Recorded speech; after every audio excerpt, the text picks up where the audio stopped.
What's going on, everyone? My name is Cameron. Welcome back to the channel. Today I'm super excited for what we have going on. We actually are going to start this video in the past, last night to be exact. I got off work late at like 11:30ish, and I had a giant box waiting for me, and this is what was inside. Hope you guys enjoy. I'll meet you guys right back here. What's going on, guys? It's really late out tonight. It's just before midnight.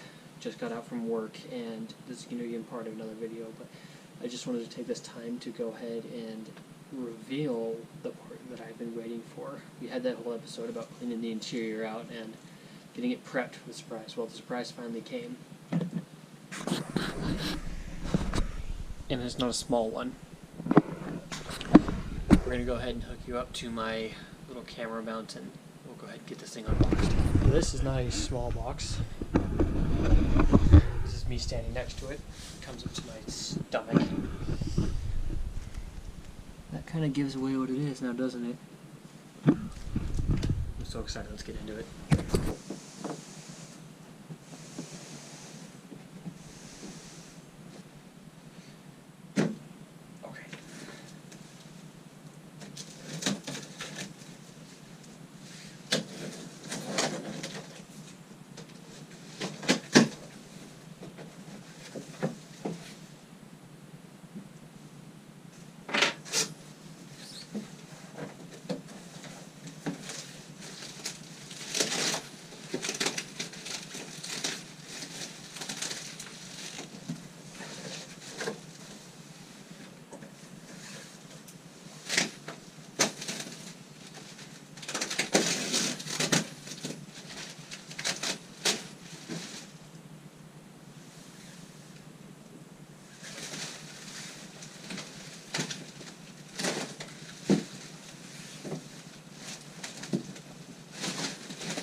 That should be the seat bracket.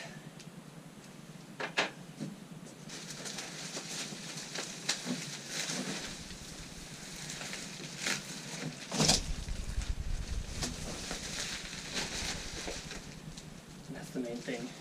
We're just going ahead and pop this open before we get to that guy right there.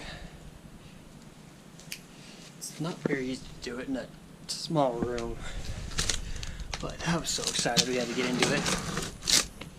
We should be installing it tomorrow, if all goes to plan and I don't get out of work too late.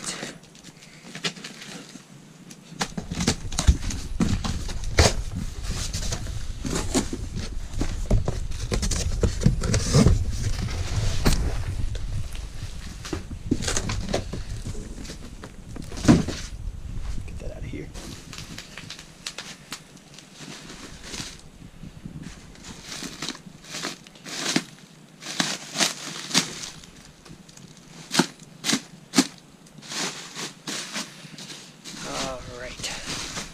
So here's the seat bracket. We went with the double locking slider. Quality looks good. That's gonna suck to put in to get the bolt underneath there. Other than that, not bad. I like it. Not really gonna cut. I'm just gonna get straight into this one. Actually, I lied. I'm gonna set the camera at a different angle.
There she is. Wow, that is very hard to see in this lighting. I got the Corbeau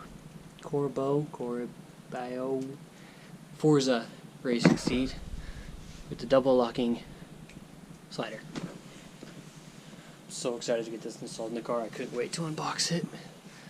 Man, it looks so much better than I thought it would. I got the cloth with the leather right here. Gosh, you can't see anything.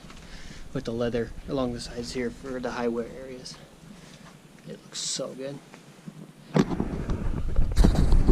I guess we're gonna cut it for now and pick this up tomorrow. See you guys then. Last night my surprise finally came in. My Corbeau Forza racing seat. I'm so excited to finally get this installed. It's gonna be way better than these stock seats that have no bolstering. It's just straight flat across compared to all this. So it's gonna really hold me in much better. If you watched the last episode, you saw that. Got the whole interior cleaned out. We're just gonna jump right into it, I guess. I'm so excited. It's so early. It's like 7 o'clock. Let's get into it. Starting with the seat upside down, we are gonna remove these 4 Allen head bolts to be able to put the seat rail on. These are what holding it in. These are what's gonna hold it in. So let's get that done. Alright, with the seat slider all the way forward, I'm gonna reinstall the back 2. Kind of greasy. Oh. Slide it back now, put the front 2 in. Okay, front 2 are in. It's time to go in the car. I'm so stoked for this. Okay guys, don't forget 2 things that I did. 1, while you have your stock seat in the car, you need to disable the seatbelt chime, since the seatbelt is going to be connected to this seat, but the plug won't fit on there. What you do for that is you turn the car on, wait for a minute or 2, and the seatbelt light will turn off. Then you plug your seatbelt in, 1, disconnect, 2, disconnect, 3, disconnect, turn the headlights on, off, the same thing, 1, 2, 3, then the seatbelt light should come on and turn off again. That'll disable the chime, but you'll still be able to have the seatbelt on the stock location. We're actually going to delete that in a little bit, but we'll get to that when the time comes. So, don't forget that. Let's get this seat installed. Alright, the seat is in. It looks so good. A couple things to take note of. The bracket to hold on the back there, you cannot put a socket in there. You need a 15mm wrench to be able to get that to fit. The sun is not helping. It's so bright this morning. But I am so excited. That looks way better. There's so much more bolstering than there is on that stupid sock seat. I wouldn't say the install is too hard. Just take note to make sure you disable the seatbelt chime. That would get really annoying really quick. You have to have the connection on the bottom of the stock seat to be able to cancel that thing out. Other than that though, pretty straightforward. 4 bolts, 5 bolts if you got the seatbelt on the side. It's right down there. Yeah, she's done. One more step down on our way to perfect autocross build. My name is Cameron. Thank you guys for watching. Make sure you subscribe to the channel, like, and comment. It's popping up on the screen now if you missed the last episode of this series. I hope you guys have a great rest of your day. See you later.